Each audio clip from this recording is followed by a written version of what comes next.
بسم اللہ الرحمن الرحیم۔ لائف لائٹ میں خوش آمدید۔ 18 مارچ بروز پیر صبح موٹر وے لگ بھگ 6 گھنٹوں کے لیے ہر قسم کی ٹریفک کے لیے بند کر دی گئی تھی۔ اس دوران پاک فضائیہ کے جنگی طیاروں نے موٹر وے کے کچھ حصوں کو ایمرجنسی لینڈنگ اور ٹیک آف کے لیے استعمال کرنے کی مشق کی۔ پاکستان میں اس طرح کی مشقیں ہر سال کی جاتی ہیں اور ان مشقوں کے کرنے کا بنیادی مقصد فضائیہ کے پاس موجود باقاعدہ رن ویز کے علاوہ ہموار سطح زمین پر کسی بھی ہنگامی صورتحال میں طیاروں کو اتارنے، فضا میں واپس بلند کرنے، دوبارہ مسلح کرنے اور ایندھن بھرنے کی صلاحیت کو جانچنا ہوتا ہے۔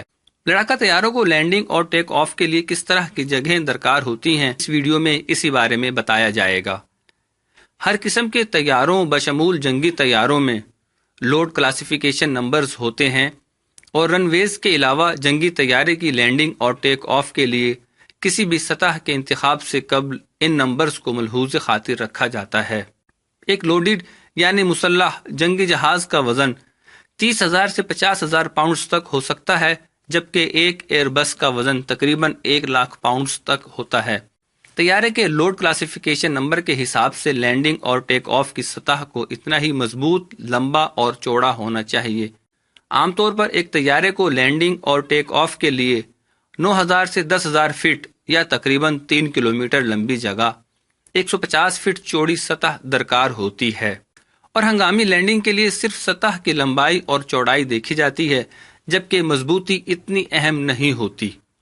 یہاں یہ سوال پیدا ہوتا ہے کہ آخر موٹر وے پر ہی مشقیں کیوں کی جاتی ہیں؟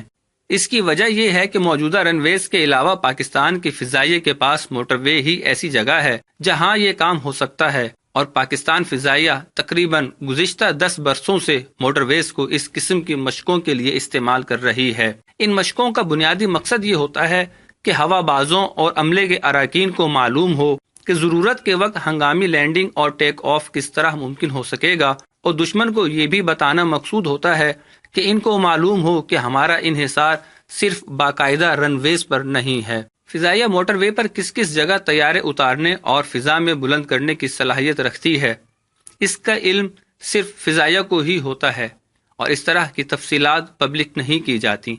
ان مشقوں کا ایک مقصد یہ بھی ہوتا ہے کہ اگر جنگی حالات ہیں اور فضائیہ کی باقاعدہ ایئر فیلڈز مصروف ہیں یا حملے کی زد میں ہیں، اور ایسے میں اگر ایک طیارے کے پاس مطلوبہ مقدار میں ایندھن نہیں ہے یا کوئی اور ہنگامی صورتحال ہے، تو اس کو لینڈ کروانے کے لیے مناسب جگہ کی موجودگی ضروری ہے۔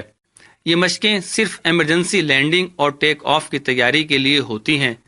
پاک فضائیہ کی کامیاب مشقوں کے بعد موٹر وے کو ہر طرح کی ٹریفک کے لیے کھول دیا گیا ہے۔